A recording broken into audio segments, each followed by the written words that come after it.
Welcome to my YouTube channel. Let me tell you the sad story of the beautiful Corper in Lagos. Karen stood proudly in her modern room in Lekki, brushing her bone-straight brown hair. Her figure was perfect, a full, curvy body with a tiny waist and strong thighs. She admired herself in the mirror, wearing her NYSC uniform that hugged her shape tightly. The open wardrobe behind her showed colorful dresses, but today she smiled at her reflection in the white and green uniform. She was not just any Corper, she was a star in her area. Men stopped and stared anytime she passed. Some even offered her money, gifts, and trips just for her attention. Karen liked the attention, and the money made her life sweet. But behind her glossy lips and bright smile, a dark secret grew. Karen had crossed lines most Corpers would fear to touch. She knew the risks, but her hunger for luxury was stronger. She believed nothing could touch her beauty. Most nights, after camp activities, Karen would dress up and meet rich men in Lekki. She wore her NYSC uniform most times. Men loved it, they said it made her look innocent and sweet. The money rolled in quickly, and so did the gifts. iPhones, designer bags, and cash filled her life. Her friend, Amara, warned her many times. Karen, be careful. Not every man is safe, Amara said one evening as they sat in Karen's cozy room. Karen only laughed and waved her off. She believed her beauty would protect her. But while Karen laughed, far away, a shadow watched her. It was not a man this time. It was something darker, something that did not care about beauty or fame. It was death itself, waiting patiently. One night, after visiting a man who gave her a bundle of dollars, Karen had a strange dream. In the dream, she was running through a dark, empty road in Lekki. Strange voices called her name, and shadows chased her. She ran, but no matter how fast she moved, they got closer. She woke up sweating, her heart beating fast. Her room felt cold even though the air conditioner was off. Karen tried to laugh it off. Maybe it's just because I'm tired, she said to herself, putting on her favorite leopard print bodysuit to feel better. But deep inside, fear had entered her soul. That night marked the beginning of things she could not control. 2 days later, after a long day at her primary place of assignment, PPA, Karen met a strange man outside her hostel. He wore black clothes and had deep, scary eyes. "Your time is near," he whispered as he passed her. Karen froze, her heart sinking. She looked back, but the man was nowhere to be seen. She rushed into her room, locking the door. "Maybe I'm stressed," she said, trying to calm herself. She wore her sexy bodysuit again, thinking looking good would chase away her fear. But the fear stayed. Karen felt like invisible eyes were always watching her. She started sleeping with the lights on, but even light could not stop what was coming. Karen got richer and more famous among Corpers in Lekki. Girls envied her, boys adored her. She posted pictures online, showing off expensive wigs, shoes, and phones. People cheered her, calling her Lekki's hottest Corper. But deep inside, she felt emptier every day. Even when she wore the best clothes or sprayed the best perfume, she felt cold. Money was no longer making her happy. Fear lived inside her now, and no amount of designer shoes could buy peace. She thought about stopping, about living clean, but it was too late.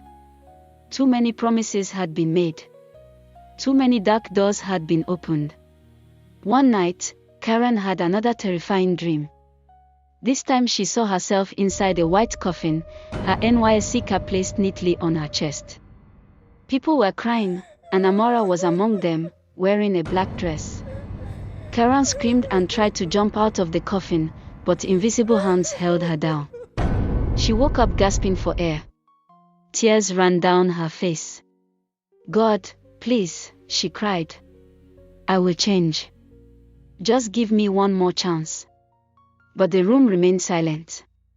The wardrobe full of colorful clothes seemed to laugh at her silently.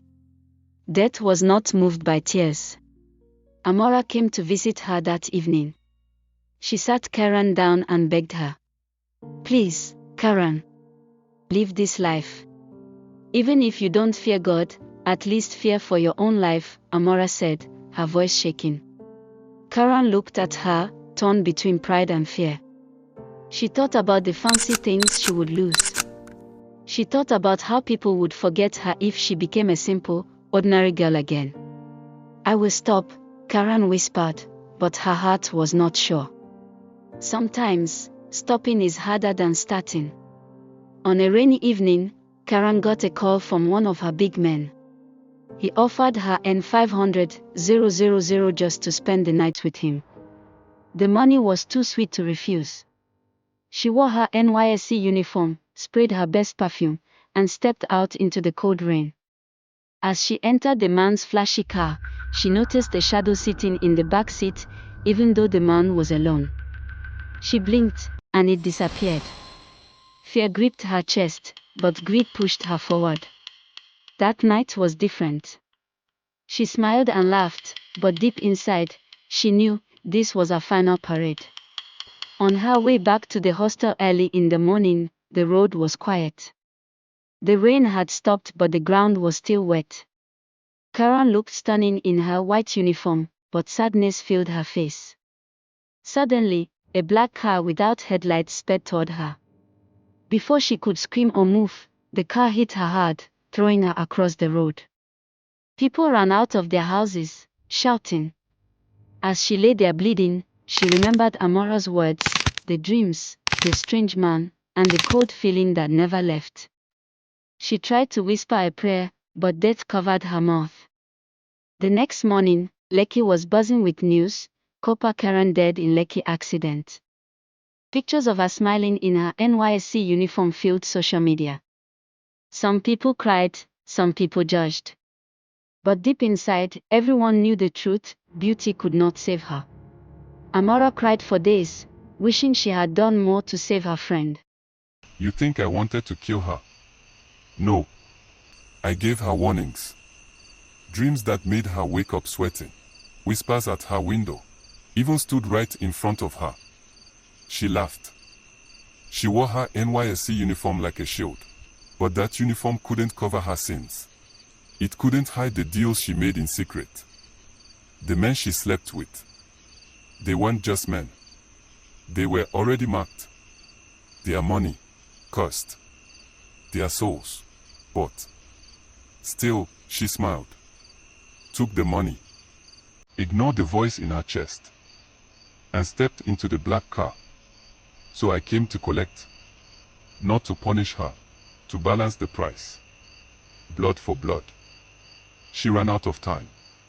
And on that wet Lekki road, she paid the final cost. She was beautiful. But beauty doesn't save you. Only mercy does. And Karen, she used hers up.